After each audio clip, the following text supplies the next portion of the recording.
Hi. Hello. Look who I've got. Well, I promised you that Bill and I would do a video about our journey last year. And so before we get into it, for those of you who haven't met Bill, this is Bill. Hi. And if you want to know more about Bill, you can go to our lives. We did a whole bunch of lives about 2 years ago. You can get to know him a little bit better if you want to see what this guy's all about. I kind of had to talk Bill into this a little bit, but you were pretty agreeable to it, weren't Yes. you? You were.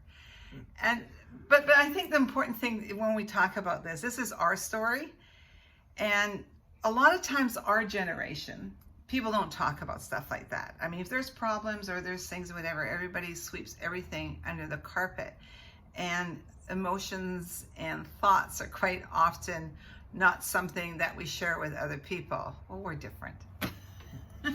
Are we different? Oh yeah, very much. So sometimes when we go through stuff and it's really difficult or it absolutely rocks your world, it's good to share it with other people. Our journey, if somebody has exactly the same circumstances, your journey is going to be so different than ours, because you can have the same situation, but the players are all different. So things are always going to be different for no matter who watches this particular video. But we did want to kind of go to what absolutely rocked our world. I've never been that scared in my life, even though I've been on the other end, but I've never been this scared. What about you? Well, this journey all started March 1st last year, where, excuse me, world changed drastically, like in seconds. And it all started with self-diagnosis on my part, which is wrong. And I went to see my family physician with what I thought was the start of an arthritic hip. And thankfully, he sent me for x-rays, a scan, which was received within an hour. And I was given the message from my family physician, Billy, you're not going home. You're going directly to Royal Columbian Hospital, emergency, to see a vascular surgeon. And I said, excuse me? And he said, yes, it was detected that you have blockage of the descending aorta in your tummy, and also into the iliac arteries, which are the main arteries to each leg. So off I went, and I got to emergency at noon. I got out of emergency 9:30 that night. Now, in between time, I'd phoned the lady to ask her to get one of the kids to drive her over or whatever to pick up the car. I finally saw the vascular surgeon after having blood work, x-rays, an MRI with a dye in it. Bill was pretty fed up, and actually when I went in to see him, I just want to say this part because, nothing goes that smoothly. He wanted out of there. Now, he had seen the emergency doctor at that point. Yes. And briefly with the vascular surgeon, who said he was going to order the MRI with the dye in it. But Bill wanted to leave. He was just rightly fed up. And you got to remember now, this is in March.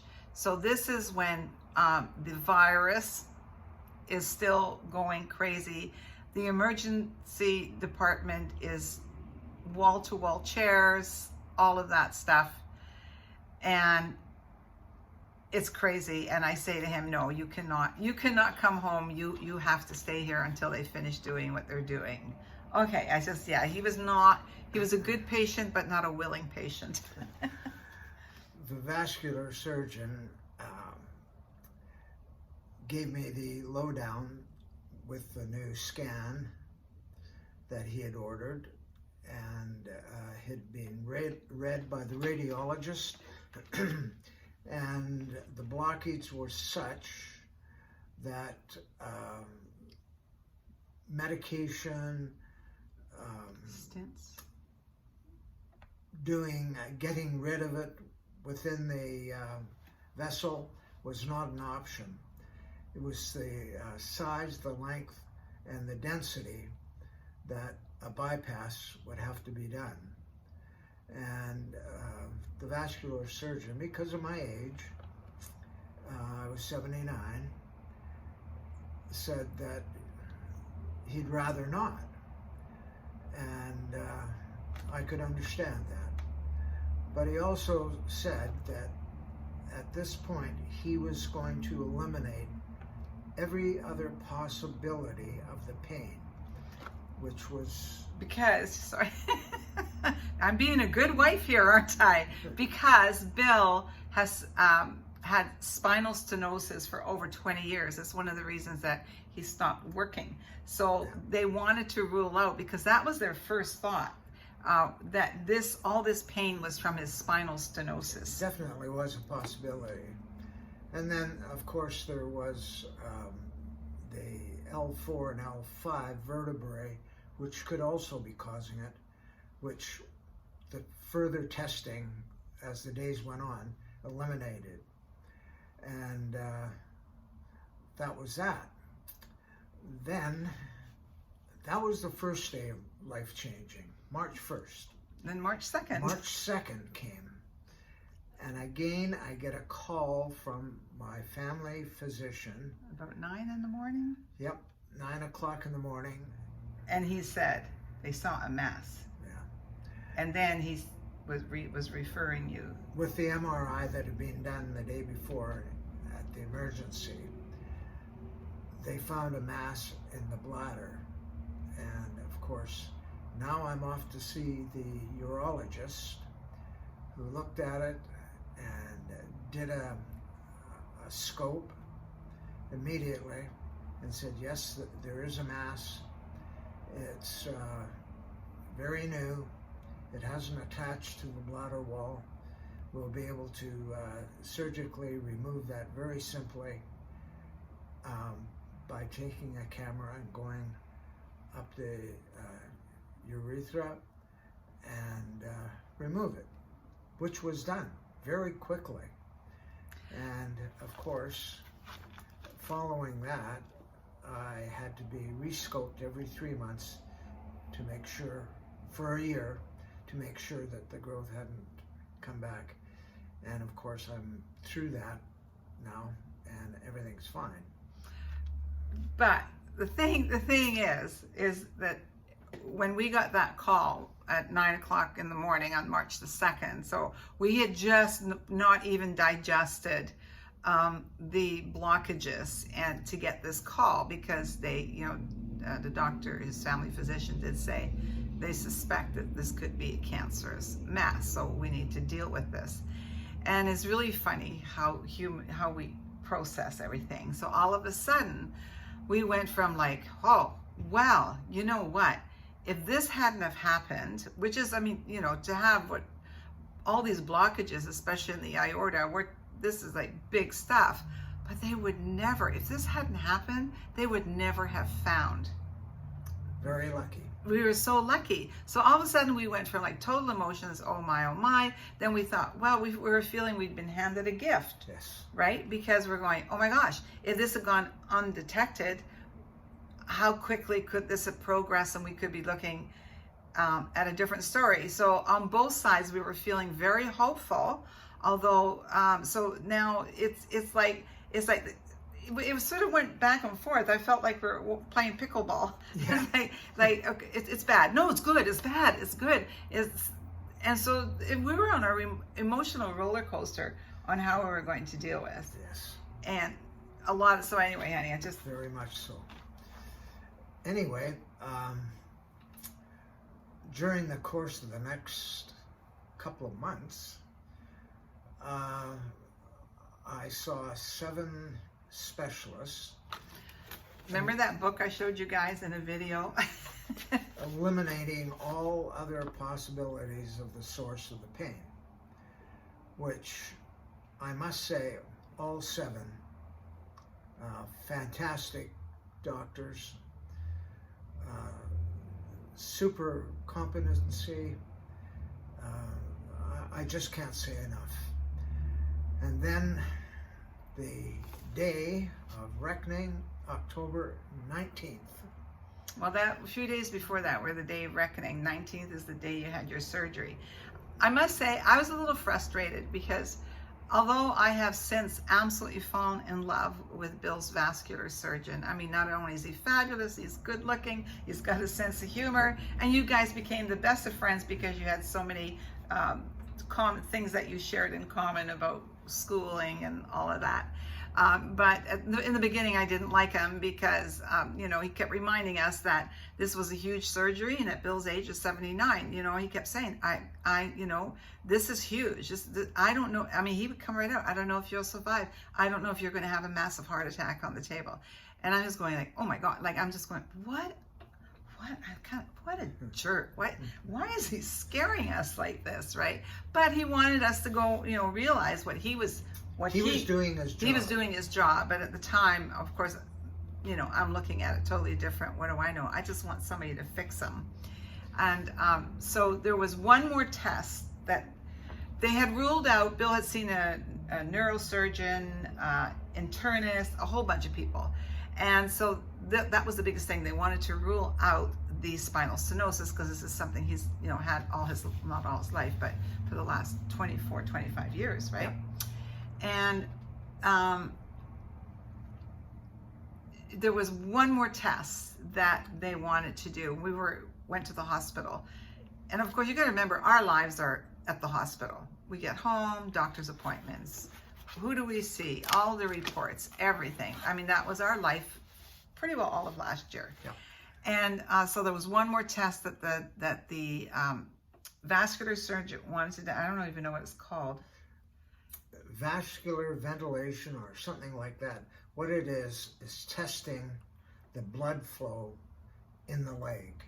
Yes. And it was like 20 minutes. We thought it was a huge thing. It was very quick, and just listening and testing the blood flow of the leg. They put little pads all over the legs, and then they have a machine where we can monitor all that. And then the next day we got a call to come in and see the vascular surgeon. Well, that was rather quick. I mean, I can't believe how quick we got our appointments, how they looked after us. I mean, I know our medical system has taken some really major hits, and every hospital is understaffed, and these doctors are stressed to the limit, beyond the limit. But I got to tell you, what they did for you and how they attended to you, I mean, it was absolutely incredible. Because if you asked me, I go, oh my gosh, it was absolutely the best, and it didn't cost us a penny, any of it. Okay, so we go in to see the vascular surgeon, who's now I'm liking a lot better. And he says, and this absolutely scared the living daylights out of me. I'm not, you know, it was just like these scary moments. But he said to Bill, I have to do the surgery. I have to do it now. Yep. Why? If not, he would be amputating both my legs because of the blood flow and gangrene setting in. An eye-opener, big time. Yeah. And that was it. I never thought of it anymore. I just was having a surgery, and that was it. And he went through it all. He spent probably 45 minutes with us. He was great. He said, yeah. So I was going to the car, like, again, our medical system. So I said to Bill, he was done discussing. They were now doing the old boys club conversation. So I thought I'd leave and get our car at that point. And I was sitting in the car, and so he said to Bill before we left, he says, I have to do the surgery, I have to do it now. Now, our medical system's been a mess. I mean, you probably hear about it in the news, but I was going to say, well, you know what? We just didn't know it was, because everything was so good for us. And he said, you know, we're going to book you in for a surgery. And we saw him in September is when the appointment was. And end of September. And he said, well, you know, we're going to have to do it in October, and or as soon as possible. And so when he said that, because of everything that's been going on in our medical system, we thought this year, October, right? Yeah. And he said, no. He said, this October. We can't wait. Which I think was good, because it didn't give us a lot of time to think about it. No. You know, and so Bill, by the time Bill got down to the car, he had a slip in his hand, and he said, I already have a date. And I said, what do you mean? What do you mean you have a date? And he goes, I have a date for the surgery. It's October the 19th. So then, you know, it's really, those whole 6 months I was up and down. I did my crying at night, not in front of him. And I kept thinking about all the little nuggets that were given to us. Like, you know, we would never have known about the bladder cancer if this hadn't happened. And, you know, you got this great doctor, you're looking after you. And we, you know, you'd go in for your scope. And by the time we got home, there was an email saying, okay, his next appointment is, I mean, it was just incredible. But my thing was, what's he going to need? What can I do? And then the other side of that was, and I did a video on that. You guys can go and check it out. I'll put it down below, where I talk about the unseen woman. When you're going through all of this, now this can be applicable to men as well. But you know, I was having some woe me stuff, because I thought, what's going to happen to me if something happens to Bill? Where will I live? Where will I go? Do we have enough money? But what if that's not the case? What if something happens and he needs to be cared for 24/7? You know, for the rest, I mean, we don't know, right? Because I mean, we're dealing with, you know, this surgeon did not want to do the surgery. So anyway, we found out everything we were going to need for Bill for when he was going to come home, and that's how it was. After that, there were moments, but after that, it was like, he's having surgery and he's coming home. What do we need? Yep. So then we were prepared. We were prepared here at home, but then Bill went in for surgery. I gotta tell you, our kids, you know, my 3 kids are, you know, Bill's raised more, he's had them longer than their biological dad did, so they're our kids. And they were incredible. The oldest daughter took time off work to be with me. My other daughter had to work, and she picked up the pieces that she could from that end, and would meet me, oh sorry honey, meet me or whatever had to be done on this end. And our son is at home. He had his own back surgery that he was recouping from, but they were absolutely incredible, and they had 2 little ones.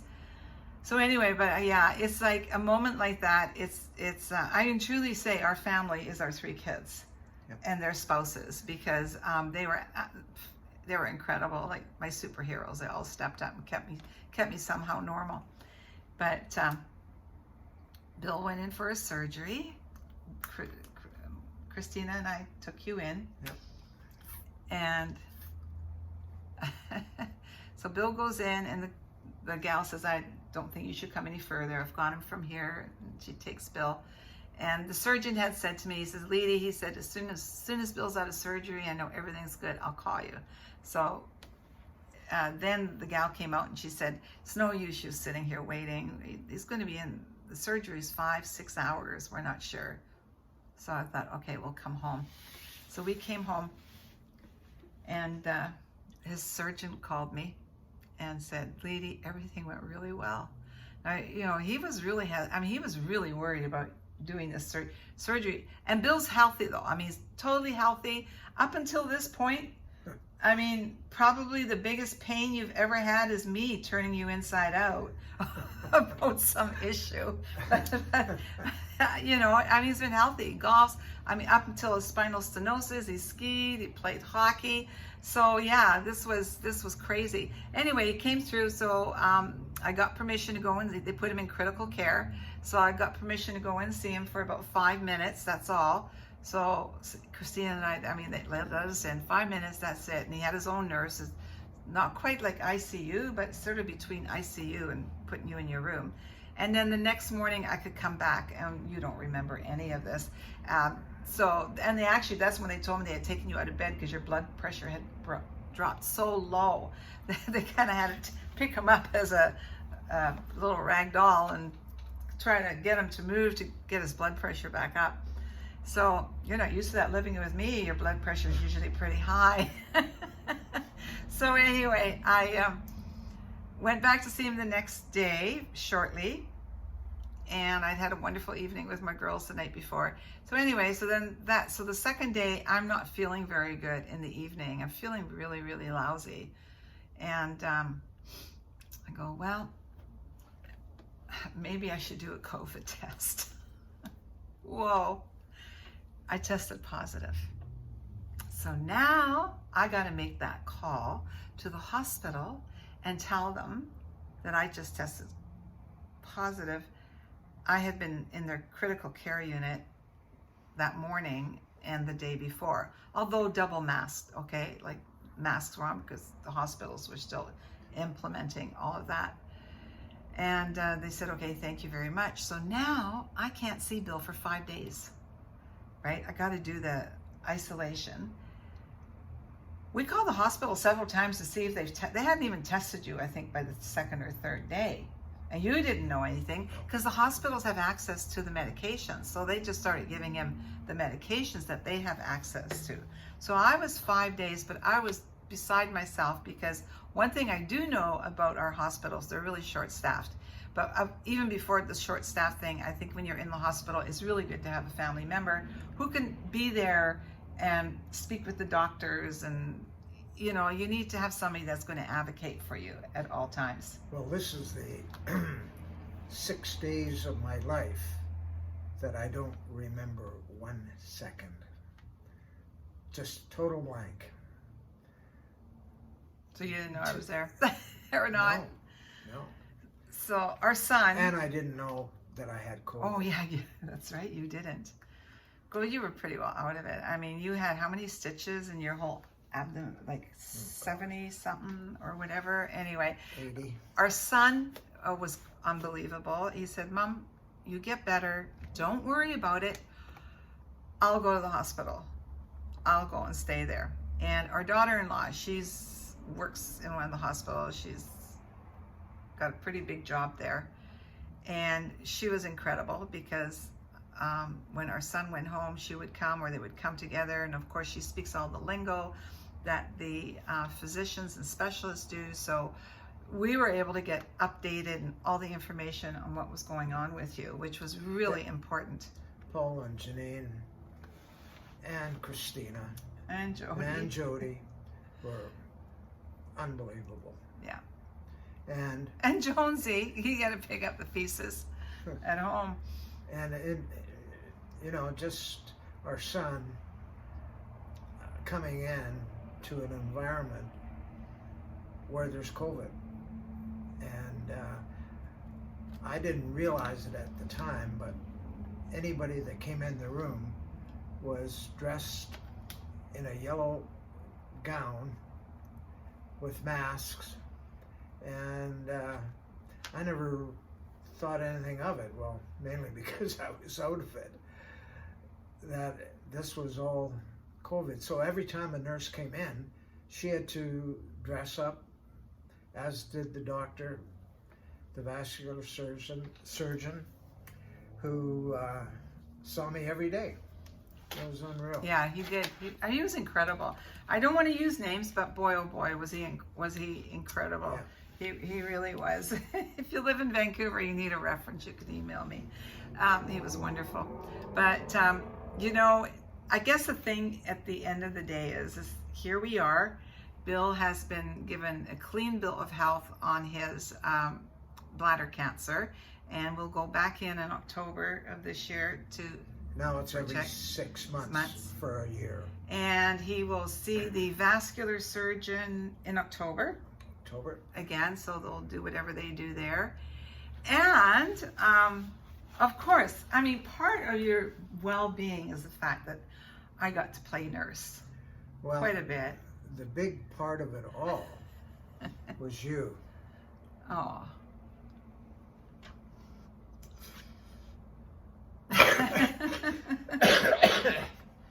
Excuse me. Oh, pardon me. It's okay. Yes. Well, you know what? You know how I talk about, well, we're going to both cry. I talk about staying positive, and you have to stay positive. Honest to goodness, I mean, you know, it's like I say, you can only have two thoughts. It's one or the other. So this is like the end. This is the worst thing that's ever happened to us. Or like, you know what? Obviously, nobody knows us because we get through. Be positive. We get through it, right? We totally got through it. So we are strong. Bill did lose a lot of weight. I've mentioned that before. But he needs to gain weight. No woman has ever said, I need to gain weight. But you're doing that. You have gained 15 pounds. I'm not quite back to where I was, but getting close. So that's really good. And Bill has, so good news is he's out on the golf course. So, everybody out there that plays golf with Bill, watch out, watch out. Now he has been moaning and groaning a bit because he's only shooting, you know, he shot an 88 and an 89 and he moans and groans. There are people that I know have played golf for like 10, 15 years are still trying to break 100 on the golf course. So if you're a golfer, you'll appreciate that number. Of course, he would like to shoot his birthday because in the middle of all of that, March the 27th of this year, he had his 80th birthday. Yeah. And you don't look a year over 65. Oh, thank you. But you know why? Because you're married to me. Yeah, there you go. There you go. Because there you go. Anyway. Okay, you guys. Well, thank you. Well, I had to keep you around for heaven's sake. So, I mean, attitude is everything, right? There you go. That's right. How'd you like those dances I did on the bed? Like, while you... I bet that just motivated you. Okay, so you guys, I said I would share it with you guys. We have his book. We're, I don't know, maybe going to burn it because I always say there is no future in our past. So this is definitely in our past. And yeah, if you're going through something horrible, horrendous, and that's causing you a lot of pain and sadness, there is some real in value on checking. Be positive. Be positive. Like, and I know a lot of people will say, how can you be positive through all of this? Well, because there's one other option, and that is not be positive. Just remember, it takes fewer muscles to smile than it does to frown. There we go. Okay, honey. Well, hey, awesome. I'm really glad that you came on camera and shared this with me. Hopefully, maybe with the next one will be, I don't know, we're in some exotic holiday or... That would be nice. There's something like spectacular like that because we still... Now you can dance. For a long time, you couldn't dance because of the pain. Yeah. So this is awesome. Anyway, guys, thanks for being here. Okay. Please give us a thumbs up. Have a nice day. Bye-bye. Bye.